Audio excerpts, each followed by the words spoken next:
Dah on dah? Dah on dah?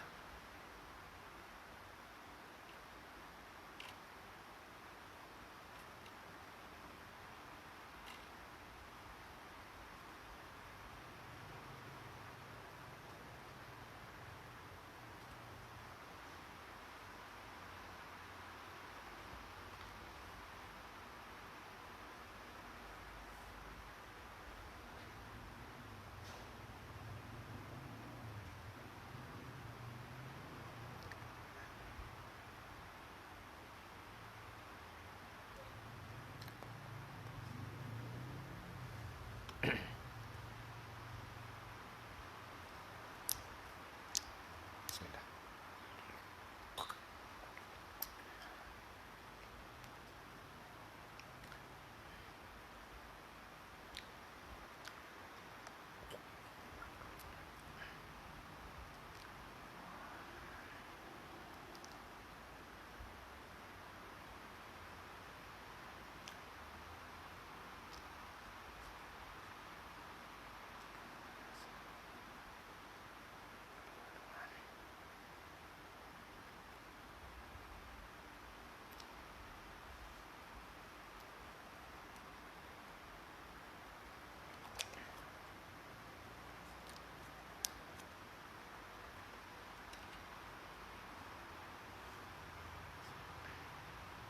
Tiap, baru nak buka.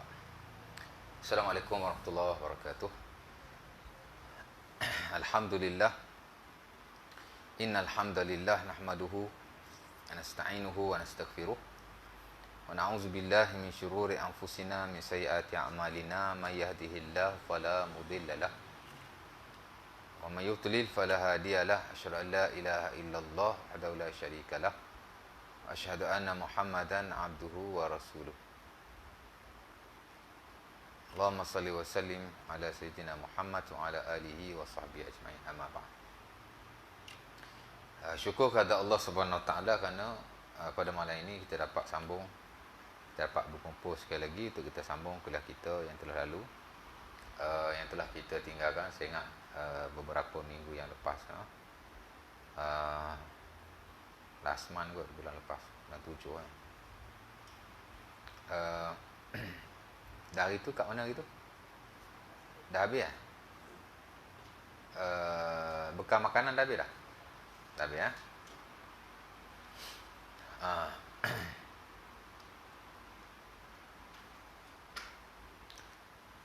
dah hari ni kita nak masuk tajuk yang baru. Itulah bab yang ketiga lah. Al-Babus Salis, the third chapter. Bab yang ketiga daripada nota fiqh yang kita telah kongsikan, daripada fiqhu at-taharah, the science of purification. Fiqhu at-taharah, fiqh bersuci ni dimulai dengan babul miyah, itulah bab air yang telah kita kongsikan beberapa siri kuliah. Saya ingat panjang jugalah isu air itu. Kemudian kita masuk bab yang kedua, itulah babul aniyah ataupun babul awani. Tidak sebanyak babul miyah, bab air yang telah kita kongsikan. Saya ingat bab bekal makanan hanya 2 atau 3 kuliah saja. Memang kalau kita lihat dalam buku-buku fiqh, babul awani tidaklah sebanyak babul miyah. Bab bekal-bekal makanan ni tidaklah sebanyak bab air lah. Bab air itu lebih banyak yang dibahaskan oleh para ulama. Walaupun kita di sini kongsi tidaklah kesemuanya. Kalau nak kongsi ke semua, kena baca buku kitab fiqh betul-betul lah kan, dan baca word by word baru betul-betul puas hati. Tapi kalau belajar macam tu tak boleh sebulan 2 kali, dia kena sehari 2 kali. Sehari 2 kali boleh lah kan. Tapi pasal kita di sini, kita nak belajar perkara-perkara asas yang bersabit dengan fiqh, especially fiqh ibadah dimulai dengan fiqh taharah, untuk mudah kita beramal lah. Di samping kita nak tambah ilmu pengetahuan kita. Kadang-kadang orang kita ni benda asas pun tak lepas lagi, tidak? Usahakan nak ingat ayat-ayat Al-Quran yang bersabit dengan hukum-hukum fiqh ni, ataupun hadis-hadis Nabi SAW. Usahakan nak ingat hadis Nabi, bukan kata orang lain. Saya sendiri pun tidak ingat kesemuanya, kan? Walaupun dia satu keutamaan jugalah untuk kita tahu setiap dalil yang dijadikan sandaran dalam hak fiqh ni. Memang ustaz memang kena tahulah, macam saya. Especially yang mengajar fiqh mesti tahulah setiap dalil yang disandarkan oleh para ulama dalam sesuatu isu, supaya kita tahu. Bukan nak suruh tuan-tuan ingat dalil tu, tuan-tuan tak apa pun tak apa. Tapi cara kita belajar ilmu fiqh memang macam tu. Hatta dalam ilmu syariat keseluruhan, memang kita kena tahu sikit sebanyak tentang sandarannya. Mesti kita kena tahu. Kerana agama diasaskan dengan dalil. Nampak? Dalil syarak lah, bukan dalil orang kita buat sendiri. Kan? Kerana kepentingannya. Dan dulu saya pernah sebut akan kepentingan dalil ini. Dan saya pun tak pernah marah lah kalau tuan-tuan minta dalil pun. Walaupun ada orang tak suka juga apa minta dalil, orang awam tak perlu tahu dalil. Kenalah pasal dalil ni ialah ayat Quran. Mesti kita nak mendekatkan diri dengan ayat Quran. Dalil ni hadis-hadis Nabi. Macam mana kita nak kenal Rasulullah kalau kita tak baca kalam baginda? Mestilah. Walaupun kita sekadar nak tahu hukum, tapi selaku orang yang mengajar ni, dia mesti dedahkan hadis-hadis Nabi SAW. Jadi kita pun lebih tenang, lebih belajar pun lebih bagus. Pasal kita nak dekatkan diri kepada nah syarak. Nak dekatkan diri kepada Allah menerusi kalamnya, dan juga Rasulullah menerusi kata-kata. Baik. Kita pergi terus kepada bab yang ketiga, itulah bab qada al-hajah. Bab qada hajah. Saya tulis bab qada al-hajah. Bab qada hajah. Walaupun di sana ada beberapa peristilahan yang lain. Memang dalam sebahagian ilmu, termasuk fiqh ni, peristilahan yang digunakan kadang-kadang berbeza antara satu buku dengan buku yang lain, antara satu kitab dengan kitab yang lain, hatta di antara satu ulama dan ulama yang lain.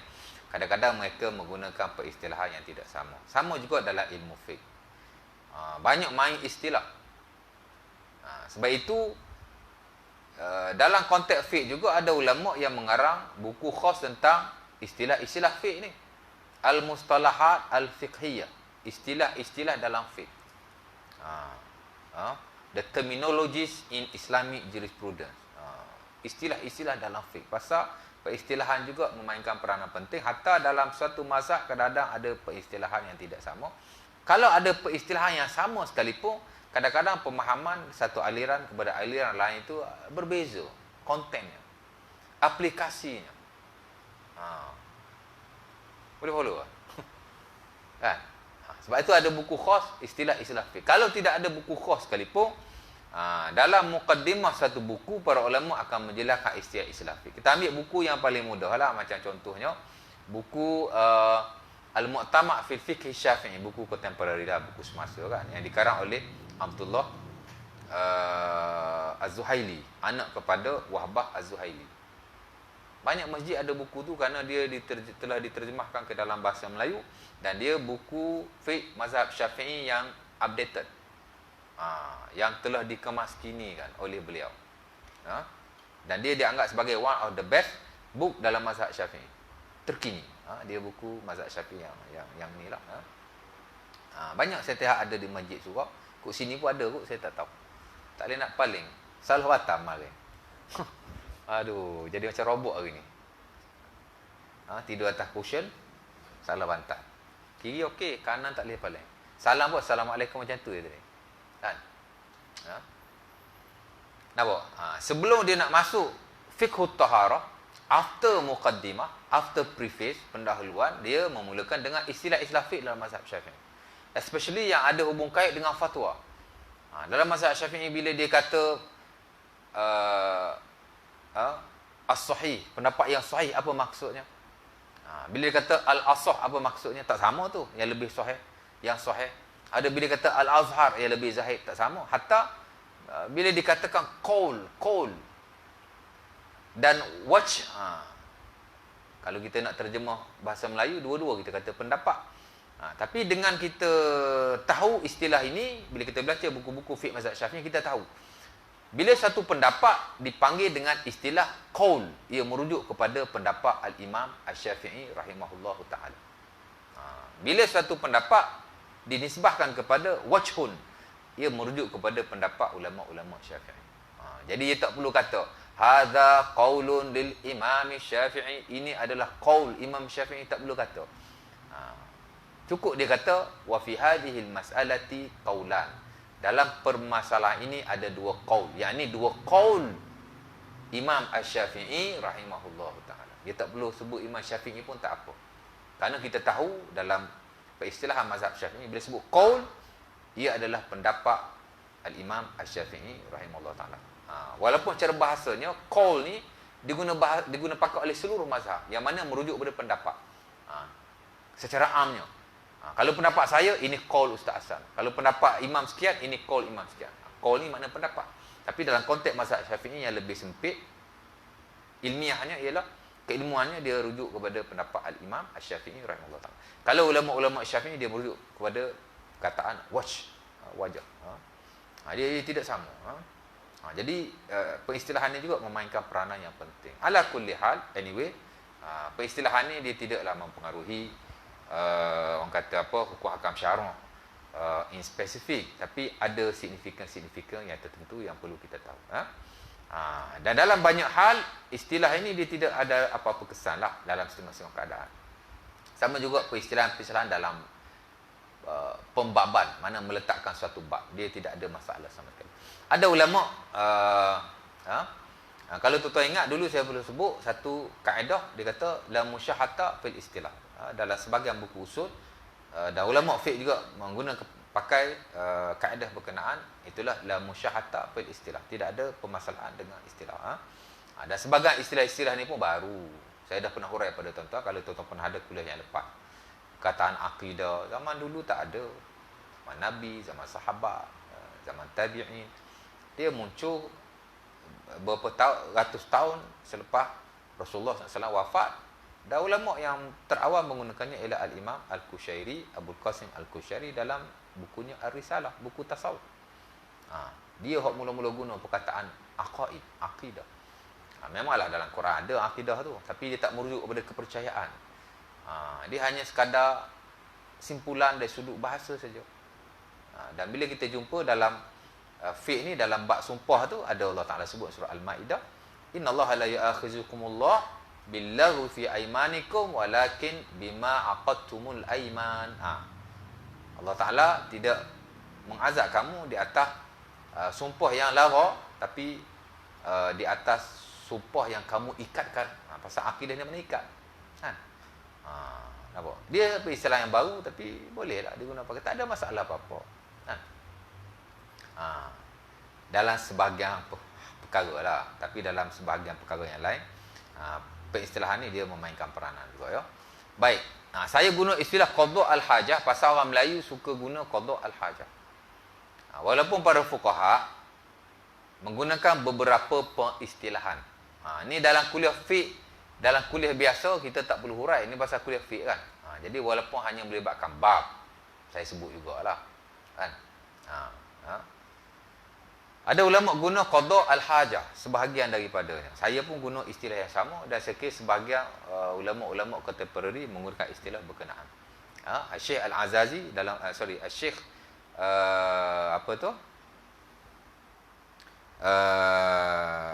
Senang Abdul Wahid Salam Bali, ulama Mesir tu, dalam buku matan fiqhnya Bidayatul Mutafaqih, menggunakan istilah bab qada' al-hajah. Dan ada sebagainya lain. Hatta ulama-ulama yang terdahulu pun menggunakan istilah sama dan kita sudah familiar dengan istilah itu. Walaupun di sana ada istilah-istilah yang lain. Pasal apa digunakan qada' hajah? Qada' hajah, qada' ni makna melunaskan, melangsaikan. Hajah maksudnya beruk dan kencing lah. Walaupun hajat ni dia sudut bahasa tu makna hajat, keperluan kita.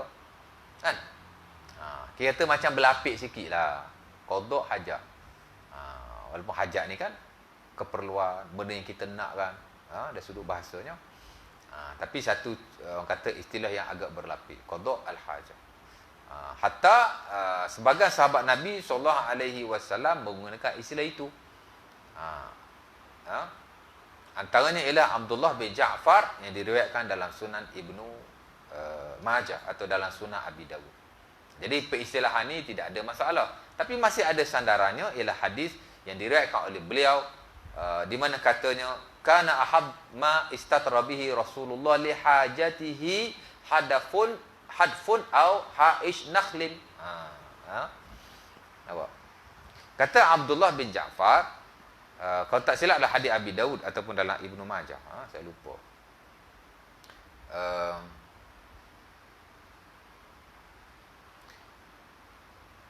Perkara yang paling disukai oleh Rasulullah sallallahu alaihi wasallam untuk mengqadakkan hajatnya, bukan untuk mengqadakkan hajatnya. Perkara yang paling disukai oleh Rasulullah sallallahu alaihi wasallam untuk hajatnya, kana ahab ma istatara bihi Rasulullah li hajatihi. Perkara yang paling disukai oleh Rasulullah SAW untuk dia berlindung dengannya untuk hajatnya, yakni untuk qada hajat. Jadi guna perkataan hajat itu. Hadfun au haish nakhlin. Hadfun ni makna al-makanul murtafi', tempat yang tinggi. Nabi bila nak qada hajat, Nabi berlindung di tempat yang tinggi supaya dia tidak dilihat oleh orang lain. Pasal duduk padang pasir kan. Bukan ada tandas macam kita zaman le ni. Tak payahlah cari bukit ke tempat tinggi ke apa. Masuklah tandas tu. Dia tak ada. Jadi bila Nabi atau para sahabat nak qada hajat, benda yang dia suka untuk berlindung daripadanya, yakni daripada dilihat oleh orang lain, ialah dengan tempat yang tinggi au haish nakhlin ataupun timbunan daun-daun ataupun dahan-dahan kayu yang ada. Mana Nabi diselindung kat situ. Pasal tak boleh kita qada hajat di hadapan orang lain. Nampak? Especially buang air besar. Berak. Buang air besar tu berlapik sikit kan. Berak kan. Depan orang tak boleh langsung. Sepakat para ulama, al-ra'id, berak, buang air besar, tak boleh di hadapan orang. Walaupun orang tu tak nampak aurat kita. Tapi dia nampak kita duduk berak, tak boleh. Tapi ulama khilaf, kencing. Boleh tak kencing depan orang? As long as dia tak dilihat auratnya. Kalau lihat aurat, tak boleh belaka. Tak berak kencing pun tak boleh orang lihat aurat kita. Ni isu dia kalau aurat tak nampak. Boleh atau tidak kita kencing, orang lain tengok. Ulama sepakat sunnahlah kita kencing, juga berlindung daripada orang lain. Tapi dalam setengah-setengah keadaan boleh kita kencing, orang nampak kita kencing, as long as dia tidak nampak aurat kita. As long as dia tak nampak aurat kita. Pasal ada juga riwayat, walaupun tidak banyak, Nabi SAW kencing dan dia dilihat oleh para sahabatnya. Umpama hadis yang diriwayatkan oleh Al-Imam Muslim dan juga Bukhari daripada Huzaifah bin Al-Yaman. Nampak?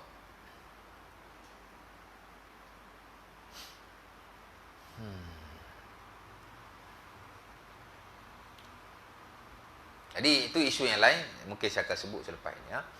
Nak cerita ada disebut hajat. Jadi kita boleh guna istilah itu, hajat. Dan ulama guna qada al-hajah, melunaskan hajat. Dan dia juga diguna pakai oleh para sahabat Nabi sallallahu alaihi wasallam. Jadi tidak ada masalah. Dalam sebahagian buku fiqh dia guna al-istitabah. Al-istitabah.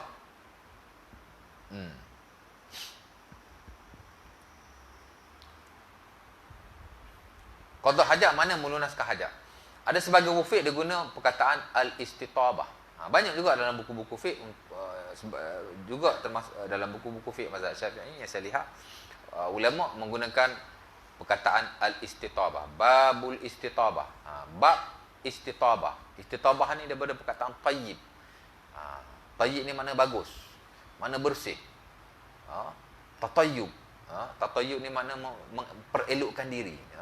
Kerana bila kita buang air kecil atau buang air besar, kita hendaklah memperelokkan diri kita, yakni membebaskan diri kita daripada kenajisan berkenaan. Jadi ulama guna perkataan al-istitabah. Dan sekiranya ramai juga yang guna. Al-Imam Omar Al-Yamani dalam bukunya Al-Bayan, one of favorite book yang kita rujuklah dalam perbandingan mazhab, yang dianggap juga ensiklopedia, buku fiqh menyeluruh yang menyatakan pendapat para sahabat, para tabi'in dan ulama-ulama mazhab yang lain, termasuk imam-imam yang empat. Dia guna babul istitabah. Bab nak terjemah pun payah. Pasal saya tak baca buku terjemahan. Dan buku fiqh yang lama memang tidak diterjemahkan. Jadi kita nak terjemah pun tidak tahu. Tapi asal makna istitabah daripada perkataan tatayyub, mana memperelokkan diri. Orang Arab kan bila bagus kata tayyib. Tayyib mana bagus. Baik. Baik. Dah agak. Minum dulu. Bismillah.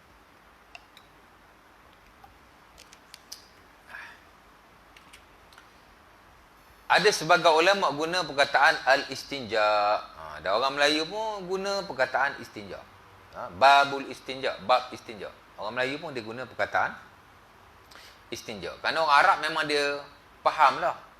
Bukan hanya dari sudut peristilahan fiqh, malah dari sudut pembahasaan juga. Istinja ni sudah difahami, maknanya melepaskan diri daripada najis kencing dan berak. Malah dalam hadis-hadis Nabi SAW, saya kira banyak jugalah perkataan yang para sahabat Rasulullah SAW menggunakan kalimat itu. Antara yang masyhur jugalah. Di samping qada al-hajah. Bila sebut babul istitabah, saya kira yang takhasus dalam fiqh saja yang tahu. Orang awam memang dia tidak tahulah. Orang yang tidak mempelajari ilmu fiqh secara khusus, memang dia tak berapa dengar. Melainkan kalau dia baca buku-buku fiqh secara keseluruhan lah, sebagian besar daripadanya boleh tahu. Tapi bila sebut bab qada al-hajah, buku fiqh biasa pun ada tulis, hatta dalam buku-buku bahasa Melayu ringkas, termasuk juga bab al-istinja. Bab istinja pun buku-buku fiqh ringkas pun hatta diterjemahkan dalam bahasa Melayu juga menggunakan istilah yang sama. Jadi tidak ada masalah. Babul istinja. Malah hadis-hadis Nabi SAW memang banyak guna istilah itu. Banyaklah. Antara yang masyhur ialah hadis Salman Al-Farisi dalam Sahih Muslim yang diriwayatkan oleh Abdullah bin Yazid, di mana orang tanya Salman, hal 'allamakum nabiyyukum kulla syai'in hatta al-khara'ah faqala ajal. Nahana Rasulullah an nastaqbil al-qiblah bi gha'id aw baul. Nahana an nastanji bil yamin. Nahana an nastanji bi aqalla min salasati ahjar wa nahana an nastanji bi raji'in aw asmin. Dalam bab istinja ni hadis Salman antara hadis yang paling masyhur. Yang saya lihat yang banyak digunakan pakai, dan dia hadis yang bagus. Bila saya kata hadis yang bagus, tak bermakna hadis lain itu tidak bagus, tapi hadis yang banyak dirujuk. Kerana dia memuatkan banyak perkara. Dan dia ada signifikan yang tertentu, di mana orang tanya Salman Al-Farisi, adakah Nabimu mengajarkan segala-galanya termasuk berak dan kencing? Al-Khara'ah ni ialah berak dan kencing, cara qada hajat. Nabi kau dah ajar belaka ke? Dia tanya. Dia tanya Salman Al-Farisi, dan dikatakan orang Yahudi. Ada riwayat menunjukkan bahawa Yahudi yang tanya beliau, Nabi kau dah ajar semua ke? Kencing berak pun dia ajar ke? Pelik dia. Kan? Dia berkata, ya, na'am, ajal, yes. Pasal orang ingat bila agama ni dia nak ajar buat apa, berak kencing, benda orang dah boleh buat kan. Betul tak? Orang Islam je berak kencing. Orang bukan Islam tak berak. Orang bukan Islam tak kencing. Orang bukan Islam, dia berak tak basuh. Dia kencing tak basuh. Dia basuh juga. Jadi benda yang seolah-olah macam nak ajar buat apa, macam tu lah. Jadi dia pelik. Nabi kau ajar semua sampai berak pun dia ajar ke? Macam tu lebih kurang. Dia kata, ya. Apa yang dia ajar? Yang disebut oleh Salman dalam hadis ni 4 benda. Nahana an nastaqbilal qiblah bi gha'id aw baul.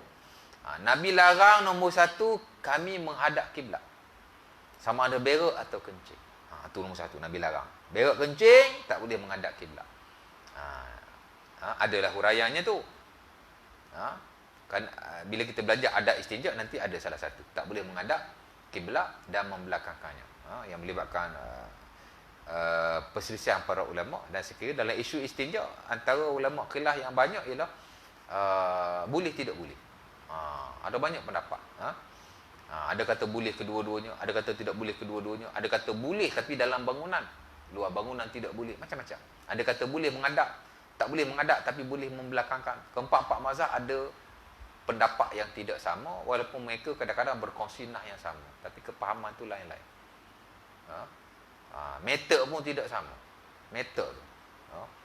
Kaedah besar yang digunakan oleh setiap ulama atau mazhab tertentu. Pasal masing-masing ada kaedah masing-masing. Yang kadang-kadang mempengaruhi, walaupun hadis itu ada, dah hadis dikongsi secara sama. Tapi ada macam-macam. Bab tu dia panjang sikit perbahasannya. Tapi saya akan sebutlah bila kita masuk adab istinja. Nombor satu kata tak boleh ngadap kiblat. Berok kencing tak boleh. Kemudian kata nahana an-nastanji bil yamin. Nabi juga larang kita istinja. Nampak dia guna. Nahana an-nastanji bil yamin. Banyak hadis pasal istinja. Sebut istinja ni. Secara khusus Nabi sebut, sahabat sebut istinja. Ini salah satu daripada ni. Sebut istinja kan. Nahana an-nastanji bil yamin. Nabi larang kami beristinja, yakni bersuci daripada berak dan kencing bil yamin. Dengan yamin, dengan tangan kanan. Yamin tangan kanan. Ni tangan kanan. Ngajar macam orang 100 orang. Suara kuat-kuatlah. Semangat lain macam ni pasal sakit leher kan. Bismillah. Nahana anastanji bil yamin, dia larang kami istinja dengan tangan kanan.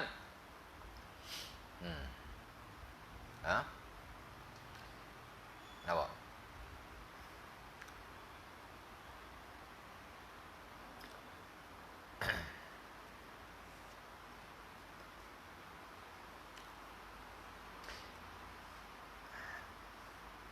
Kemudian tangan kanan tu ada juga perbahasa ulama antara mubasyaratun najasah, kita sentuh najis direct dengan tidak sentuh. Majoriti mengatakan kalau kita sentuh najis direct haram menggunakan tangan yang kanan. Kita basuh berak dengan air, of course kita guna tangan kan. Maka tidak boleh kita menggunakan tangan kanan. Haram di sisi majoriti.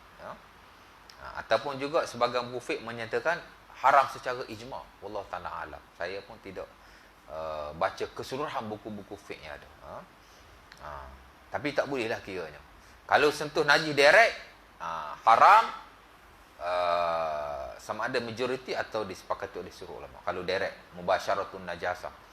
Tapi kalau kita menggunakan alat yang lain, macam istinja dengan batu, istinja dengan kayu, istinja dengan tisu-tisu dan seumpamanya, kertas dan seumpamanya, kita tidak mubasyaratun najasah, kita tidak sentuh najis. Di situ ada perselisihan, adakah dia haram ataupun hanya makruh sahaja. Nampak? Dua.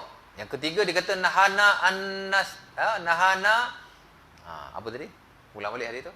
Nahana anastaqbilal qiblah, nahana anastanji bil yamin, nahana an nastanji bi aqall min salasati ahjar. Dia juga larang kami beristinja kurang daripada 3 batu. Nampak? Mesti 3 batu. Batu di sisi majoriti para ulama bila istinja dengan batu mesti 3 biji batu. Walaupun sebahagian menyatakan 1 biji batu pun boleh asalkan 3 penjuru. Ada sedikit perselisihan dalam isu ini. Dalam mazhab Syafi'i 1 batu pun tak apa. As long as 3 penjuru. Tapi susah tu nak buat. Kan tersentuh najis tu kan masalah pula kan. Sebaik-baiknya guna 3 batu. Seumpama diisyaratkan dalam hadis-hadis Nabi yang sahih. Dan digalakkan oleh para ulama. Kerana kita tidak akan tersentuh najis berkenaan. Kalau dah 3 batu, confirm dah tak kena najis. Ya tak? Kita pegang belah sini. Kalau dah 1 batu 3 penjuru, payah nak buat tu. Kalau boleh buat, tak ada masalah. Masa ada keharusan di sisi sebagian para ulama. Wa nahana an nastanji bi raji'in aw azmin, dan dia juga larang kami beristinja dengan raji'. Raji' ni ialah najis haiwan, especially unta. Jadi dilarang kami beristinja dengan najis-najis haiwan. Kerana najis haiwan ni tuan-tuan, bila dia kering, dia tak ada bau busuk. Dia macam benda material, benda pepejal kan. Tai-tai yang kering lah, tai unta, tai kambing, tai lembu ke apa, bila dia keras, kadang-kadang dia dah tak macam najis. Tapi Nabi larang, tetap tidak boleh beristinja dengan raji', najis-najis haiwan.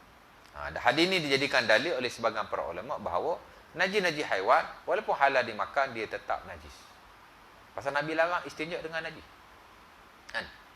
Walaupun segelintir ulama masih mengatakan ia tidak najis. Namun untuk beristinja tidak boleh. Nak istinja dengan najis burung, tak boleh. Pasal ada larangan ini. Walaupun dia kata najis burung tidak najis. Dari sudut najis itu dia kata tak najis. Ada sandaran yang lain. Tapi dari sudut nak beristinja, tak boleh juga. Bukan kerana dia najis. Kerana ia larangan Nabi SAW secara khusus dalam hadis Salman Al-Farisi. Nampak? Ada ulama kata memang dia najis, istinja pun tak boleh. Ada ulama kata dia tidak najis tapi istinja tidak boleh. Nampak? Kena faham boleh follow ah? Boleh follow ah? Susah takut tak boleh follow Dan dikata wa'azmin dan juga tulang. Tulang pun tidak boleh. Sebagian para ulama, Al-Imam An-Nawawi rahimahullah taala dia kata tulang tidak boleh kerana tulang najis. Dan hadis ini juga dijadikan hujah oleh sebagian para ulama yang menyatakan bahawa tulang-tulang haiwan adalah najis yang tidak disembelih lah. Kambing tu kena langgar mati. Keseluruhan badan kambing itu adalah najis kerana dia bangkai. Tak terkecuali tulang temulangnya. Walaupun sebagian ulama kata dia tidak najis, adalah dalilnya. Tapi based on hadis ini, Nabi larang beristinja dengan tulang. Pertama kerana kenajisan tulang itu, kata Imam Nawawi. Di samping tulang-tulang haiwan kadang-kadang masih ada darahnya, jadi tidak suci. Yang kedua, ada hadis yang lain, itulah hadis dalam Sahih Muslim daripada Ibnu Mas'ud, dengan jelas Nabi menyatakan fa innahu zadu ikhwanikum minal jin. Dia adalah makanan saudara-saudaramu daripada para jin. Jadi tak boleh. Nampak? Nak sembelih pun tak boleh. Sembelih dengan tulang walaupun dia tajam. Sembelih ni dengan batu boleh, dengan besi boleh, atau apa-apa sahaja yang tajam. Kayu boleh. Tapi ada dua benda yang tidak dibolehkan untuk sembelihan haiwan. Kalau kita sembelih dengan alat itu tidak sah. Itulah kuku dan juga tulang. Nampak? Di atas hadis yang diriwayatkan antara Nasrul Muslim lah, bila kita belajar babuz zakah, bab zakat, bukan zakat, babuz zakati, bab penyembelihan. Zakat ni ada dua. Satu bidzal, zakah, tu makna penyembelihan. Satu lagi zakah bizai, dengan zai, itu zakat harta. Zakat lah, bab zakat lah. Jadi dalam bab penyembelihan tu, Nabi menyatakan dengan jelas fa innaha zadu ikhwanikum minal jin. Dia adalah makanan saudaramu di kalangan para jin. Baik. Jadi ada disebut istinja. Yang istitobah tadi, hadis Aisyah pun sama. Yang istitobah saya tak baca hadis tadi. Lajak sangat. Ulama guna istitobah ada hadisnya, antara hadis Aisyah yang diriwayatkan dalam Sunan Ibnu Majah, idza dhahaba ahadukum ilal ghaid falyastatib bisalasati hajar. Bila seorang kamu pergi berak, Aisyah kata, Nabi kata, bila seorang kamu pergi berak, falyastatib bisalasati hajar. Hendaklah dia istitobah, memperelokkan dirinya, yakni dengan 3 batu. Istinja. Ada lagi ulama guna babut takhalli, ada ulama guna babut tabarrus. Kerana perkataan ini amat maklum di sisi orang Arab, penggunaannya dalam hak ewa qada hajat. Jadi tak kisahlah menggunakan mana-mana istilah. Jadi saya guna bab qada al-hajah. Tapi ada lagi istilah yang sama, itulah babu al-istitabah, bab al-istinja, bab at-takhalli, bab at-tabarrus. Dan mana-mana istilah yang dipakai tidak ada masalah sama sekali. Dalam konteks ni, la musyahata fil istilah. Tidak ada masalah dengan pengistilahan. Jadi tidak ada masalah sama sekali. Baik. Ada soalan? Ada nak tanya apa-apa?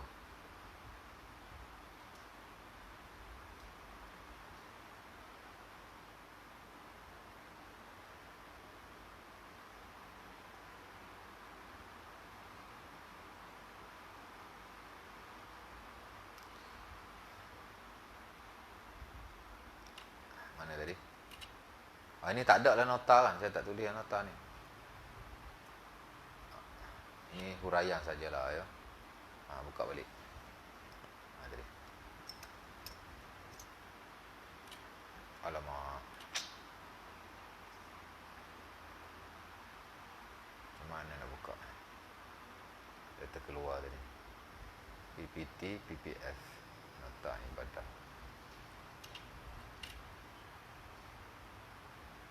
Buka yang ni lah.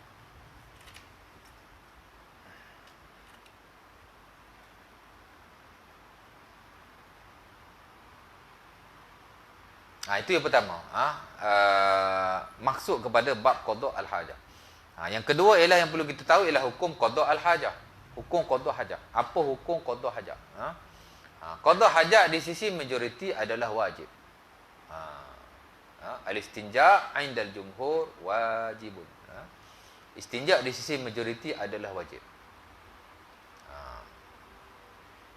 Kenapa mereka kata wajib? Pertama sekali kerana ada nas yang jelas. Antaranya ialah firman Allah Subhanahu wa taala dalam surah Al-Muddassir. Ya ayyuhal muddassir qum fa'anzir wa rabbaka fakabbir wa siyabaka fatahhir. Wahai orang yang berselimut, bangunlah kamu dan berilah peringatan. Dan besarkanlah Tuhanmu, wa rabbaka fakabbir, dan besarkanlah Tuhanmu.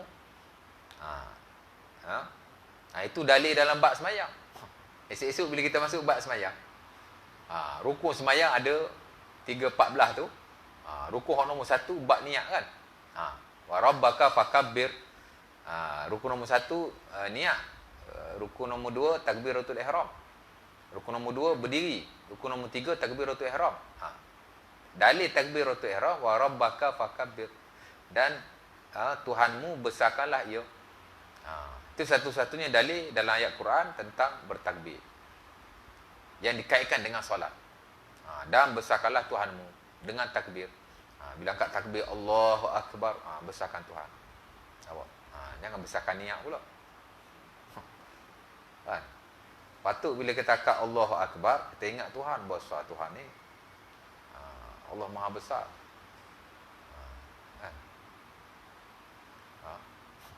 Susah kan?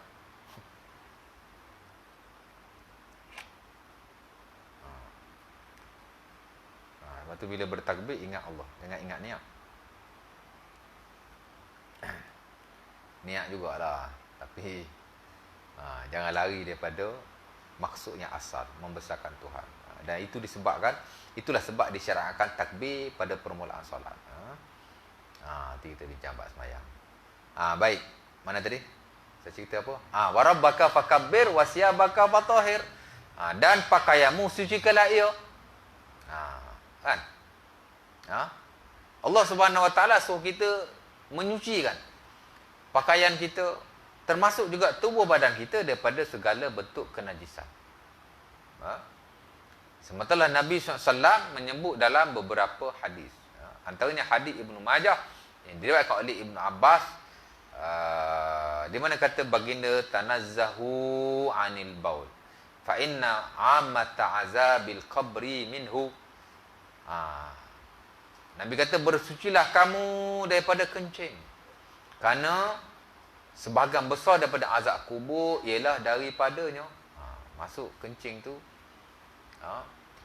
kena najis, tak basuh atau seumpama. Nampak? Sementara ada hadis yang lebih sahih daripada itu, ialah hadis yang diriwayatkan oleh Imam Muslim daripada Ibnu Abbas radhiyallahu taala anhu, di mana katanya, marran Nabi bihaid min haitan al-Madinah fasami'a sautain sauta insanain yu'azzaban. Faqala ma yu'azzabani innahuma yu'azzabani wa ma yu'azzabani fi kabirin amma ahaduhuma kana la yastanzihu minal baul. Ada setengah riwayat la yastatiru minal baul wa kana al-akharu fa kana yamshi bin namimah.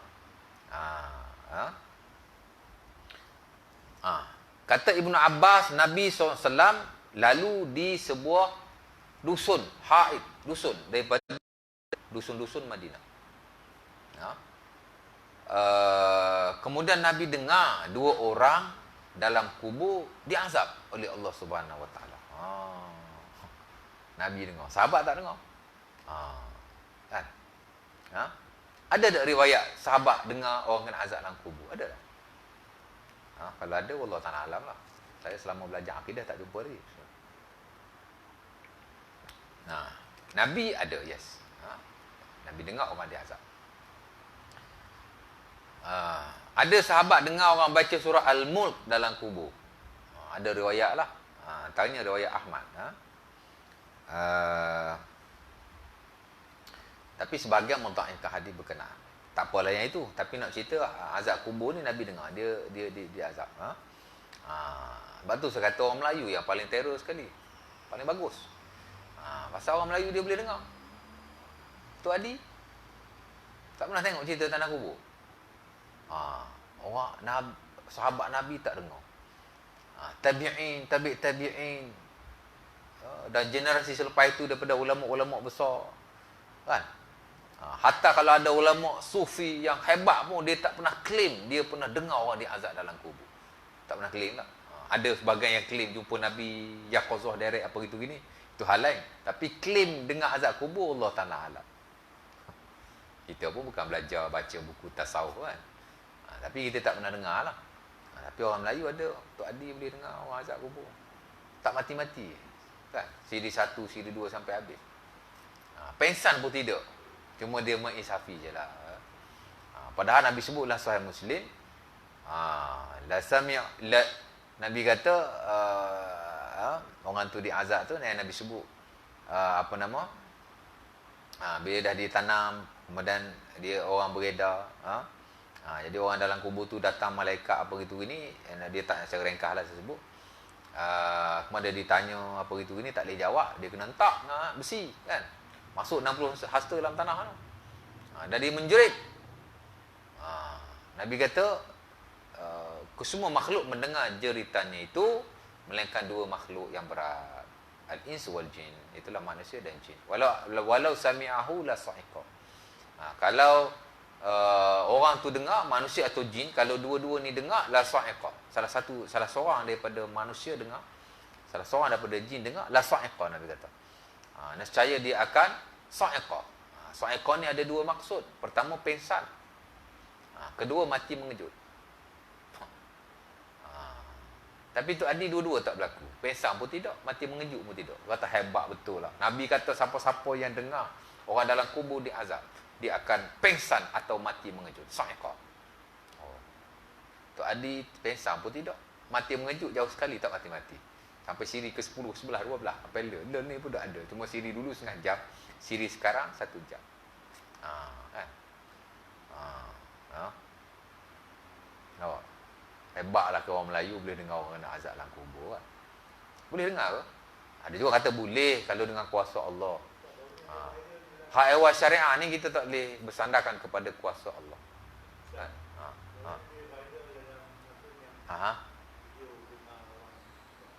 Allah Ta'ala alam. Kita tak tahu kesahihannya, itu pun tidak tahu. Ada viral, ada tengok video tu. Dia rakam lah suara tu.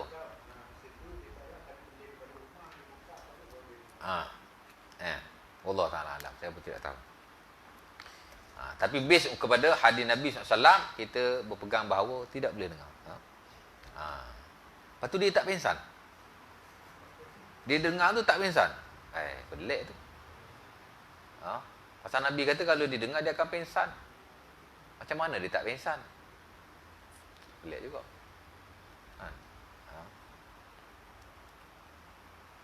Saya pun boleh buat viral macam tu. Saya rakam siapa-siapa menjerit buat cerita. Tapi dia saya tak tahulah benar atau tidak, Allah Ta'ala alam. Tapi kita jangan mudah percayalah. Dan kita tak perlu percaya pun. Tak perlu sama sekali. Baik. Jadi Nabi kata dia diazab oleh Allah, dan dia tidaklah diazab pada perkara yang besar. Yang ni kita anggap benda tu tidak besar, tapi di sisi Allah Subhanahu Wa Taala ia adalah besar. Nabi pun kata, akana ahaduhuma la yastatiru min baulih. ataupun dalam riwayat Muslim yang lain, la yastanzihu minal baul. Seorang ni dia tidak berlindung semasa kencing. Ada riwayat dia tidak betul-betul bersuci semasa kencing, daripada kencing. Mana bila dia kencing, najis kencing tu, yastanzihu mana yatahaffaz, mana dia bila dia kencing, dia air kencing dia kena pakaian dan seumpamanya. Ada sebagian ulama dan sikit majoriti mengatakan bahawa dia tidak basuh kencingnya. Yang kata wajib ni lah. Pasal ada ulama yang kata tak wajib. Umpama yang standard dalam mazhab Hanafi, istinja tidak wajib. Melainkan jika dia lebih daripada tempat dia keluar, baru wajib. Mana kalau dia kencing, kan? Dia tak basuh. Tapi air kencing dia tak keluar daripada tempat keluar tu. Maka dia tidak wajib beristinja dan dia termasuk dalam najis yang dimaafkan. Pasal dalam mazhab Hanafi dia ada istilah yang dia ada kaedah besar yang lain yang disebut sebagai umumul balwa. Benda ni dia kata benda yang susah orang nak jaga. Jadi dia memberi keharusan. Yang wajib bila dia lebih daripada tempat dia keluar. Itu wajib basuh. Macam berak jugalah. Kalau dia berak, tahi dia keras, keluar tu yang kena dekat tu je. Tempat dia keluar tu je. Dia tak pergi lebih. Dia tidak mewajibkan. Tapi saya kira majoriti mewajibkan istinja. Asal keluar saja wajib istinja. Di atas hadis-hadis Nabi yang saya baca tadi. Jadi ada riwayat dia tidak berlindung daripada kencingnya, ada riwayat dia tidak menyucikan diri daripada kencingnya. Difahami dia tidak beristinja lah. Dalam mazhab Hanafi dia faham mana dia tidak menyucikan, masuk bila dia kencing tu dia kena pakaian atau seumpama. Memang kita kena tahafuz. Mana kena jaga air kencing, jangan kena pakaian dan badan kita. Kan? Nampak? Fakana ahaduhuma wa kana al-akhar la kana yamshi bin namimah. Adapun salah seorang yang lain, Nabi kata kerana dia an-namimah. Dia ni dia suka menyebarkan berita palsu. Bukan, dia suka membuat namimah, yang ni menghasut.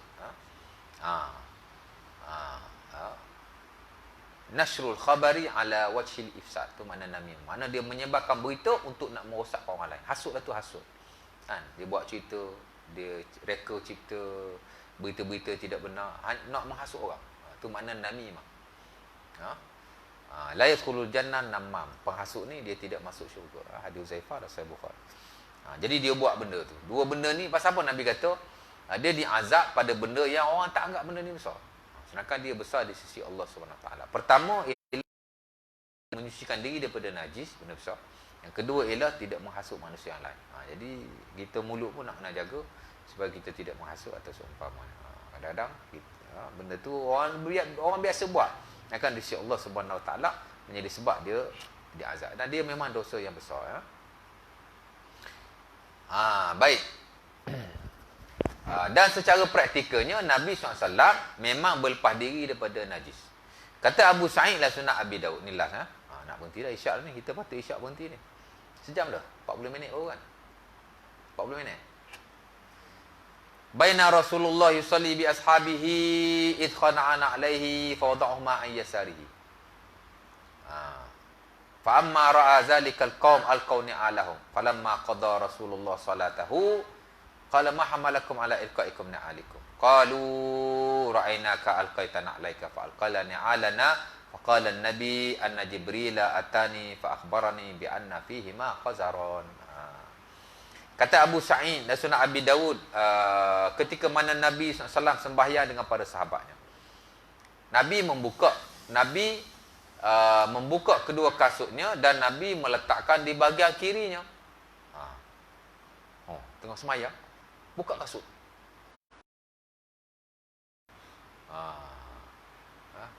Boleh buka masa sembahyang. Pergerakan yang perlu tidak ada masalah, kan? Dakhaltu ala Rasulillah dakhaltu wan nabi yusalli wal babu mughlaq famasha hatta fataha li al bab summa raja'a ila makani.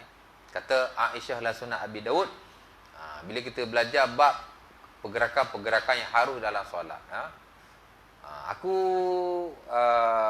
masuk rumah, pintu tutup, kunci. Mengelak ni mana terkunci. Kalau setakat tertutup, Aisyah boleh masuk je. Ni pasal terkunci kan. Dan Nabi tengah semayang. Apa Nabi buat? Nabi berjalan, membuka pintu. Main-main. Famasya, dia berjalan. Hatta fatahali al-bab. Kemudian, sehingga dia membuka pintu untukku. Kemudian dia kembali ke tempat solat. Dan dalam riwayat, pintu tu duduk di hadapan Nabi SAW. Mana tidak jauh lah. Mana di hadapan kiblat. Jalan buka pintu bagi Aisyah masuk. Lepas tu dia kembali ke tempat solat. Kan? Itu dipanggil pergerakan-pergerakan yang dibenarkan lah. Of course lah Nabi semayang di rumah, semayang sunat, bukan semayang fardu. Tapi tidak ada masalah sebab masabata fil nafli sabata fil fardi. Dalam sebagai kaedah ulama fiqh dalam bab semayang, apa-apa yang sabit dalam semayang sunat, dia juga sabit dalam semayang fardu, tapi tidak semualah. Jadi Nabi pun botak selipar sebelah kiri. Kan?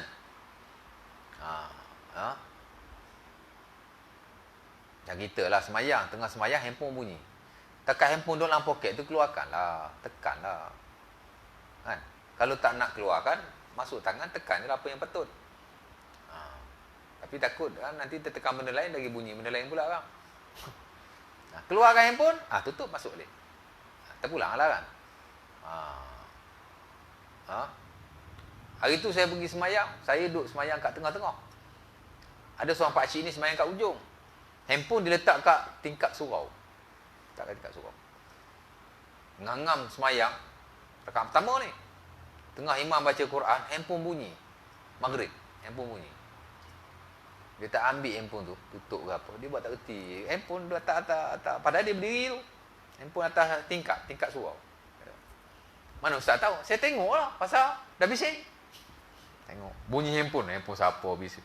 Tak khusyuk ustaz. Memang tak khusyuk lah kalau dah bunyi kuat sangat. Kan?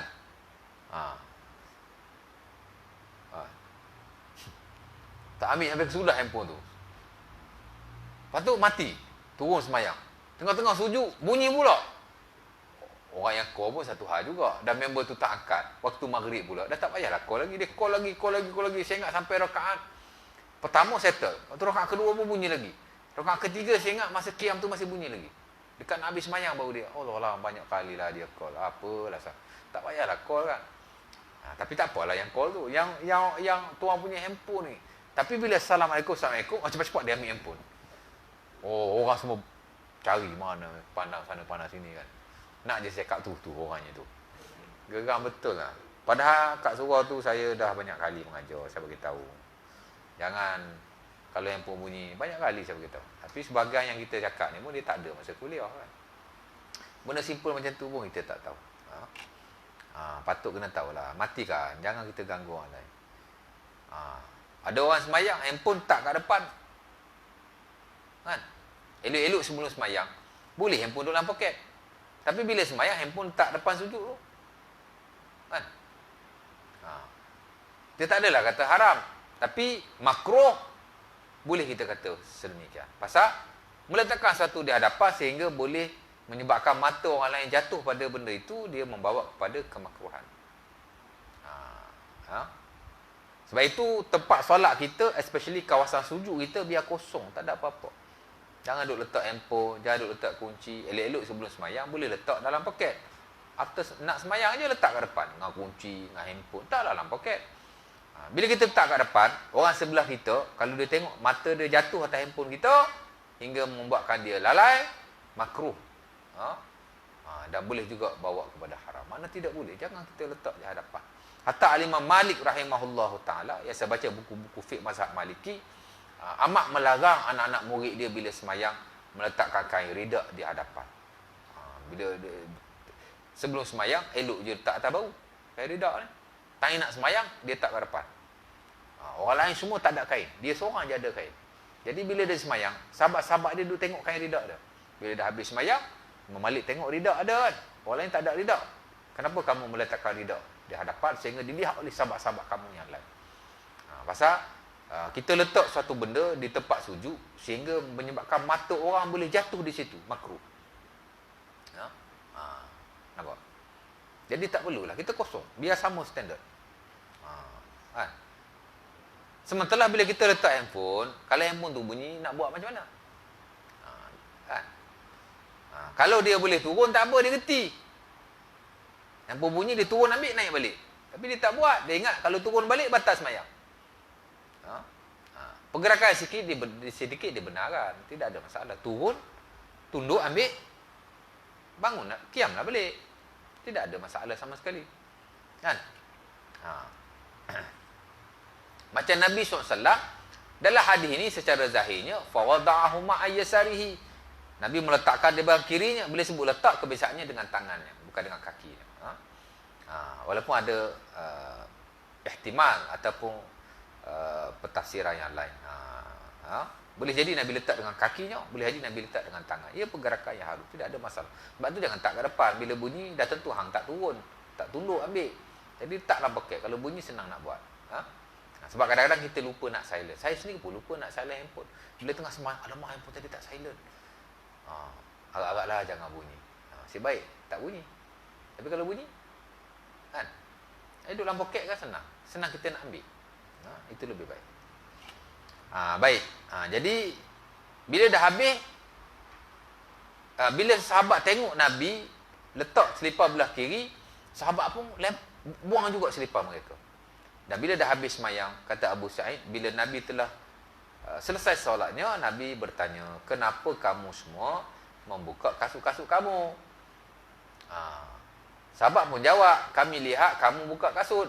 Kami pun buka lah kasut. Pasal sahabat takut, tak boleh semayang dengan kasut. Mana tahu tengah-tengah semayang Jibril datang bagi wahyu. Nabi pun boleh berlaku, Jibril datang bagi wahyu masa semayang. Boleh jadi. Kan?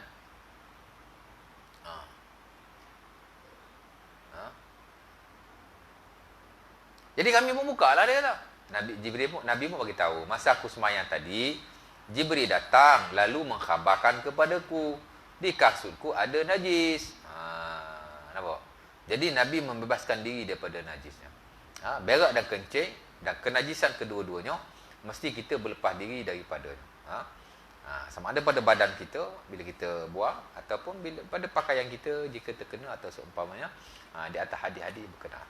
Jadi majoriti mewajibkan kita beristinja. Bila kencing kena basuh, bila berak pun kena basuh. Nampak? Majoriti lah, walaupun segelintir mengatakan tidak wajib di atas keadaan-keadaan tertentu.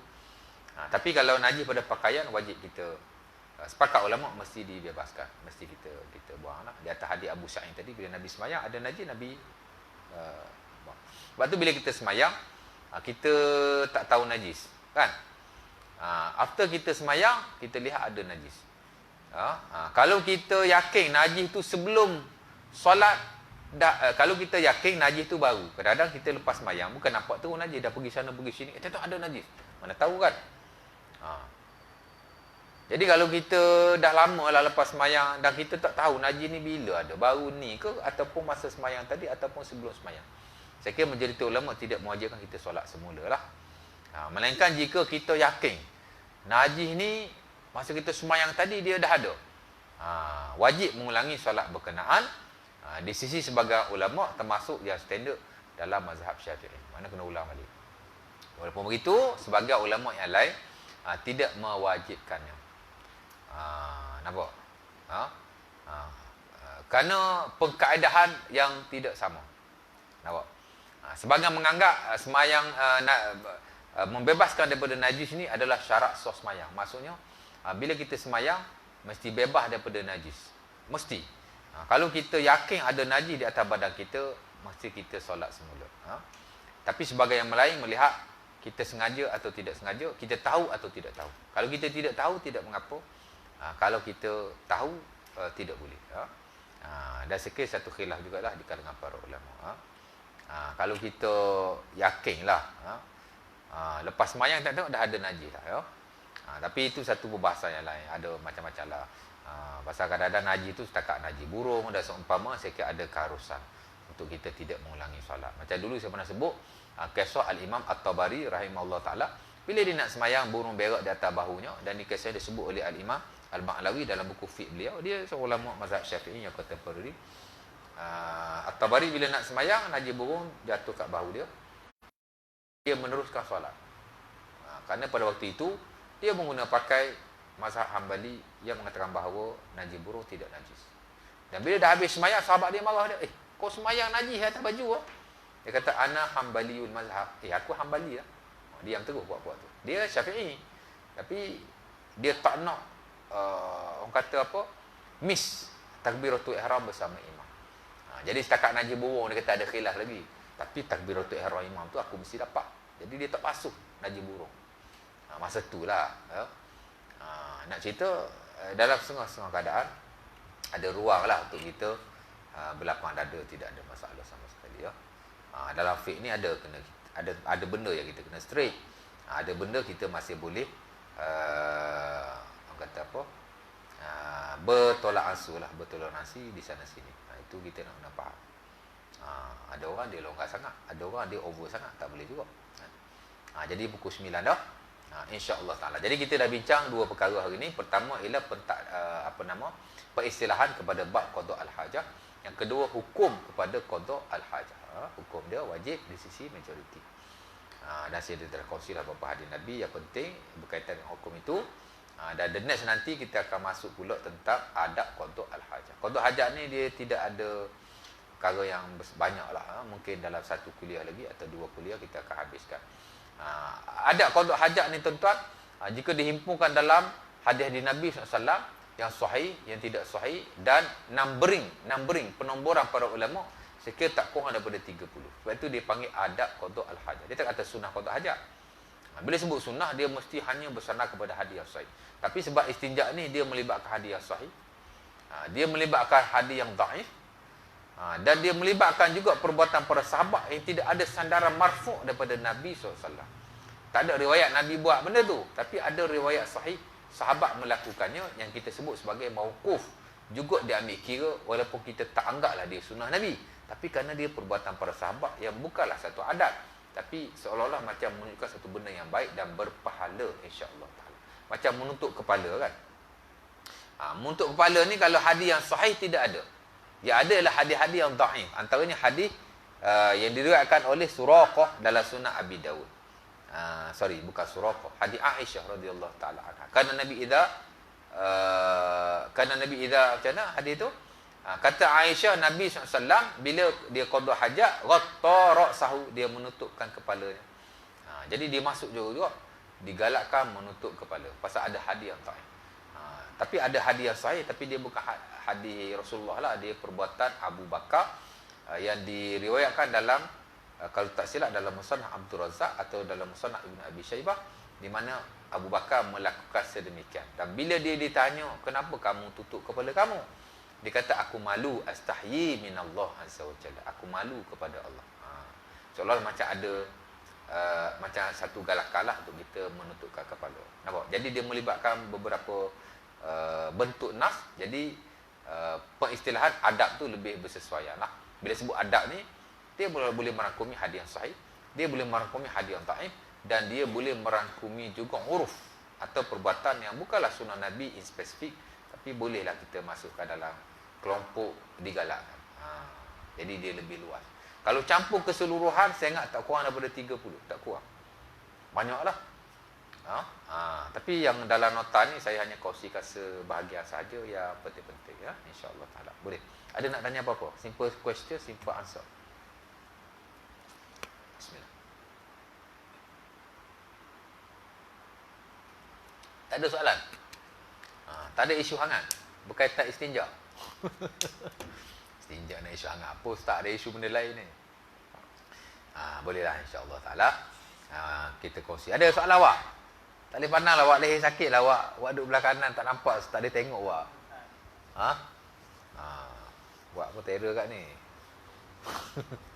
Okay lah awak ya. Aku Qul Azza, Assalamualaikum warahmatullahi wabarakatuh. Tutup majlis tasbih kafarah dan surah Al-Asr.